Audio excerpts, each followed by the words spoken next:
I got goals to chase, I got roads to pave. Not yet where I wanna be, but I got close today. I went ghost today, I got least to say. I be focused on these dreams like I didn't sleep today. Y'all can be so amazing. Ladies and gentlemen, welcome to the video. Today we're picking up, I think 4 days after the video of the storm hitting. And we're starting to get things moving now. I spent a couple days trying to pull myself back together and keep this business moving forward. But now things are starting to happen. So at first I thought it was gonna be about a month until I got a new shop, which was not gonna do.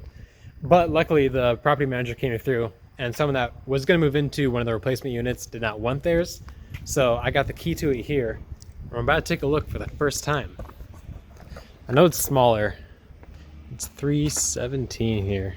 So let's take a look, shall we? If I can get the key in. Oh, it's dark.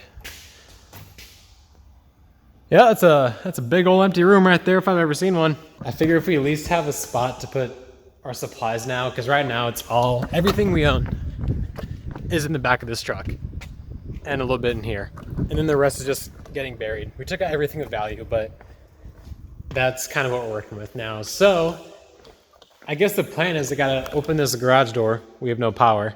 Oh, we have AC though, so that's cool. And start moving stuff in and see how it works out.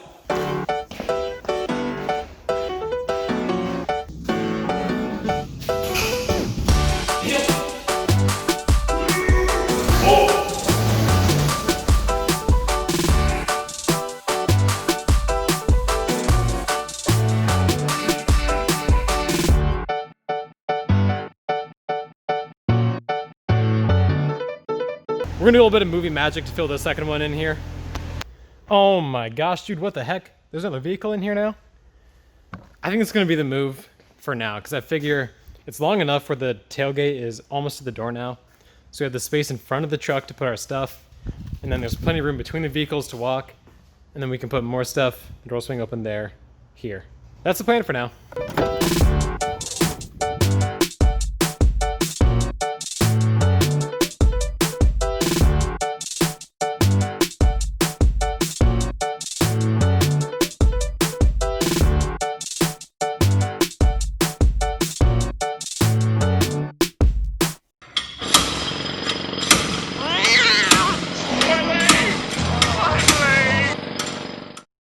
All right, I have everything in the shop that we were able to save. It wasn't a lot, but it's enough to keep us going. So here's the grand tour of our half-size shop. So I guess walk in the garage door here. We have the truck right in the middle, obviously.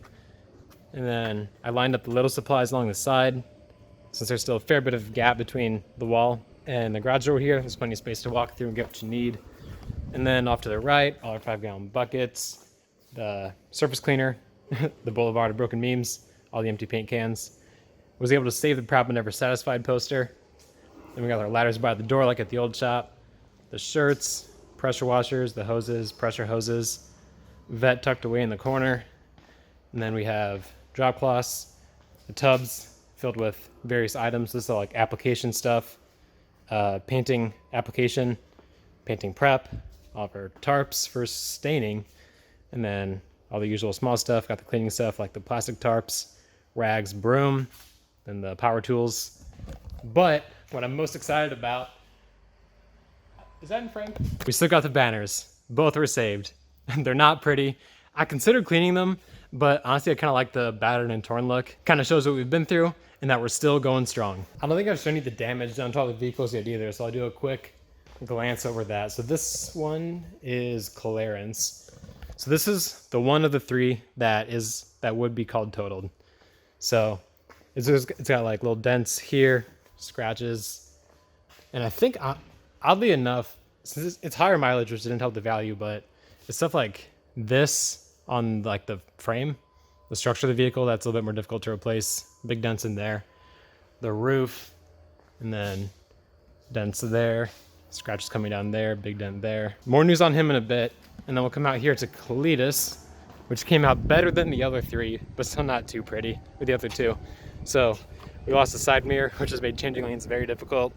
And then this fender got pretty beat up. We got scratches going down there, very deep scratches there, dents, dent, stuff like that. But on this truck, that's kind of it. And this is the one parked outside, so I think it came out pretty good. And then last but not least, we have the vet. And this one took it the worst out of all of them, of course. So all this white stuff hanging on there is just like, I think it's insulation from the shop we were in. But you can see like all along the spoiler, there's really deep gashes. The back here, the hatch, really deep holes all around, including up there. Come around the side here, the side mirror took it pretty bad somehow. Both headlights, the hood. When I was talking to insurance, the way I put it, they asked for like a damage report.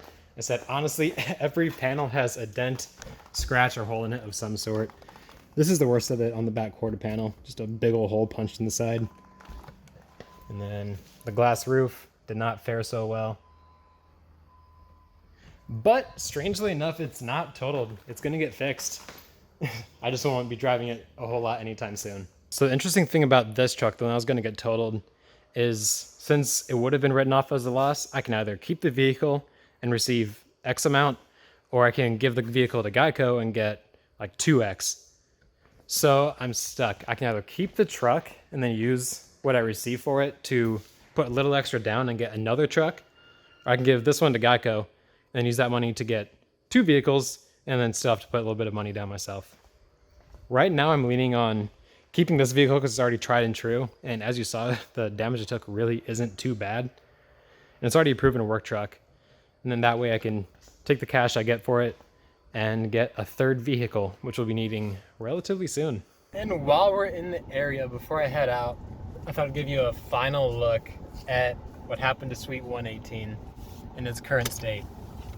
They cleaned up a little bit, so it doesn't look like as much of a war zone. But it's still not pretty. So that was the suite to the left of me. And the one with the white bathroom is where we were. So here's all the carnage. What's left of our shop. All the empty paint cans. We still have the old yard signs. Never had use for those. They got outdated pretty fast. Yep. This is what became of our home. It's very sad. This was what I thought was going to be my tomb. You can see the drywall got blown out. There's huge gashes in the side there. The door got pretty messed up, but it all held and we lived to tell the tale. Got our leftover shelving there. Very sad.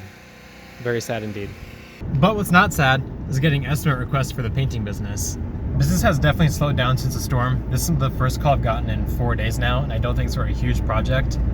But it's kind of expected. Right now I think everyone's trying to get the tree out of their living room before they get their bedroom painted. But I'm still happy to get the request, so I'm gonna pull up to this job site real quick, and if I can, I'll show you what we're working with. All right, I just got the okay to get a couple shots, and this is the project. Nothing too crazy, it's a pretty small deck. And using the same stain as before, but what's always interested me about these decks is if you look around the association, a lot of the other decks are the same color, so you have them all standardized. And in this association, everyone is responsible for staining their own deck. But last season we did a job where it was required and the association set it up, so we did 30 decks in one association, all the same color, all the same setup. It was super nice. So those jobs are the best. This one where they make the homeowner do it themselves, you can't really get like a huge snowball rolling. But if you do really well at one deck, odds are that homeowner will start telling the neighbors and you can start working your way around. And that's all there is to it. Got the go ahead. We'll be starting this project in a little over 2 weeks or so. I've been a little conservative with our start times since we're not operating at full capacity compared to where we were before the shop went down. And I think that's where we're gonna wrap up the video. I'm very grateful we have somewhere to hang our hat for now, but I think the next step will be, oh, he's leaving. Getting the shop figured out is my current top priority. Between my crew starting classes at college about a week ago and the decrease in demand due to the storm, now it's kind of the best time to work on the back end of the business. So shop's top priority. I need to decide if we're either gonna try to maximize the space that we're at and find a way to make it work, or move on to somewhere bigger. So I'll probably have an answer for that by the next video, so stay tuned if you want to see what happens. But thanks for watching, and I'll catch you in the next one. Peace out.